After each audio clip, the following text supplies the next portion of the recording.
So I work for a manufacturer. I work for what most people call the bad guys, right? Right? We make stuff and we use bad stuff. And so I'm going to talk to you about how our company is addressing that. But before I start, I also wanted to talk a little bit about what shaped me as well.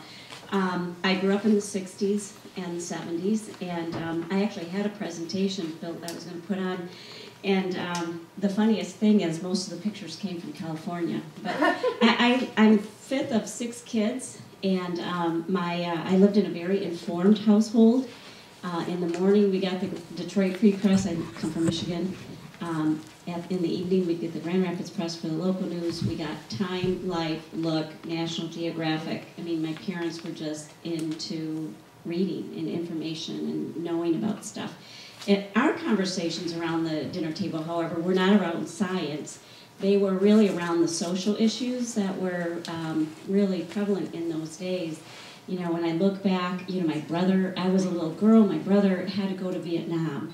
You know, and you know, back then it was magazines. So it was like, you guys, the information you get information like that. We had to wait 2 weeks, maybe a month for something to show up, you know, in print. But that was a kind of a new age back then, because that's when we started getting images from around the world. And the images, for me, I think were just a huge influence on my life. You know, when you saw pictures of, you know, the famous picture of the children running down the street in Vietnam where they had just dropped some napalm. You know, the scary, my mom used to be freaking out about Haight-Ashbury. You know, it's like, oh my God, these hippies, and they're taking drugs, and, you know, Woodstock, you know, these girls are taking their shirts off, and, you know, it was like serious, like, you know, pandemonium. You know, in my mother's, of course, my mother was a Depression-era child, so my point is, we talked about the social aspects of the day, and I took that on seriously as a little girl. And my first demonstration was in 1967, and I did a Save the Trees thing, and I won, by the way. There was our house backed up against the woods, and I got all the kids together and said, we cannot have our playground taken down. And so I had everybody, you know, make their signs, and we all showed up. And I laid in front of the tractor, you know, when he was ready to start to demolish stuff. And my mom came and rescued me, by the way. But it was a great experience. We won. Now, I was 7 years old, so I thought we won, when not realizing the parents had their own battle, you know, in the local municipality. They were doing their thing too. But in my mind, it was all of us 7-year-olds. Hey, you know, we made change. So for me, yeah, it's possible, no matter what your background is. Debbie, you were talking about loving science. I hated science, hated it. And back in the 70s was also kind of a new age in education, where you could begin to choose some of your electives in high school. And I still remember the conversation with my dad, trying to talk him out of making me take chemistry. I'm like, Dad, I'll never, ever, ever use chemistry, ever, in my whole life. And the funny thing, I wish my dad were living today. He would be so proud. I know all about perfluorooctanoic acid. I know all about halogenated substances. I know about brominated flame retardants.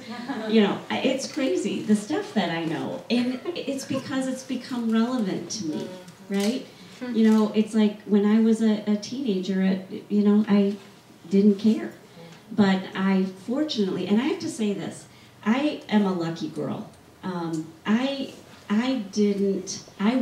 will say I did not seek out the company I work for. I would urge all of you to seek out who you work for.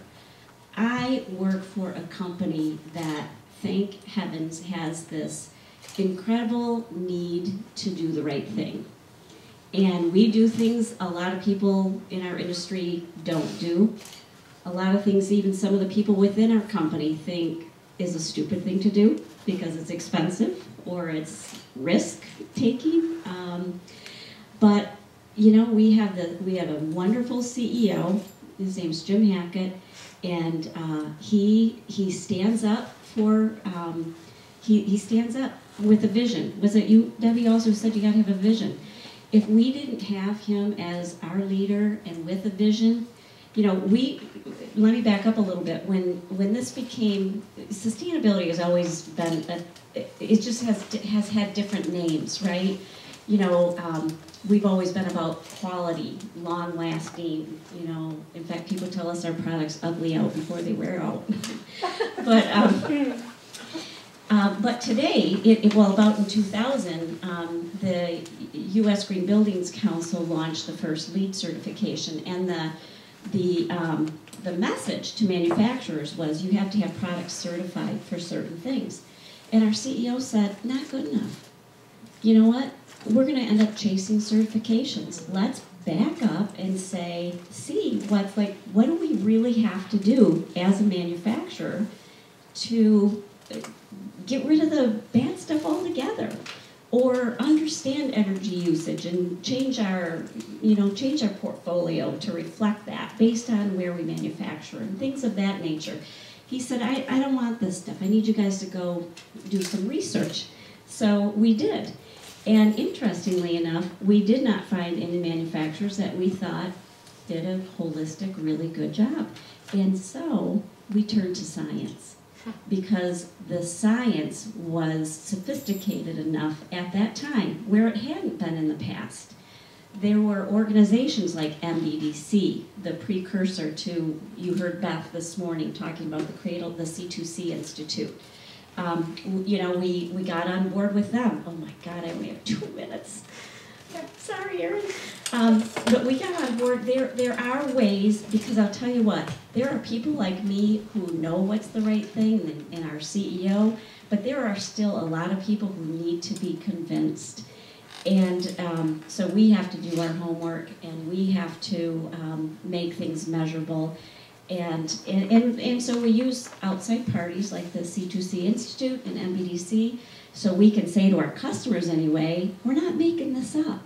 We're doing this work. It's really hard, it's complex, it's expensive, but we're embedding it with it all throughout our company. So there's not, you know, all these different environmental departments. And in fact, I was saying to one of the groups this morning, I work in a very small team, and our motto is our job is to work ourselves out of a job. Our job is to raise the awareness, culture change basically, and you know, show the different areas how they need to own these practices themselves. That's the only way that you'll make the large scale change where you won't have to put the dollars on the consumer. I mean, it's like people who think we manufacture these products and then we manufacture green products. Wrong thing. If you do the right thing, you know, all the rest will come. You know, it becomes part of who you are, and it doesn't cost more. I get that question all the time from customers. You know, but won't it cost me more? And the answer is no. Does it cost more at this moment in time for our company? Yes. But 10, 12 years ago, lean manufacturing took the biggest piece of the pie. Today, right now, the chemistry issue is huge for our company. We do life cycle assessments on many of our products. We're investing a lot in sustainability at this point in time. 10 years from now, it might be something else. So, you know, gosh, I'm so thankful to be here, and you know, God, you guys are in such a great place because you're in a much more thoughtful place than I feel like I was when I was your age. So keep at it, keep showing up, as Debbie said, and love to keep in contact with any of you who'd like to. Okay?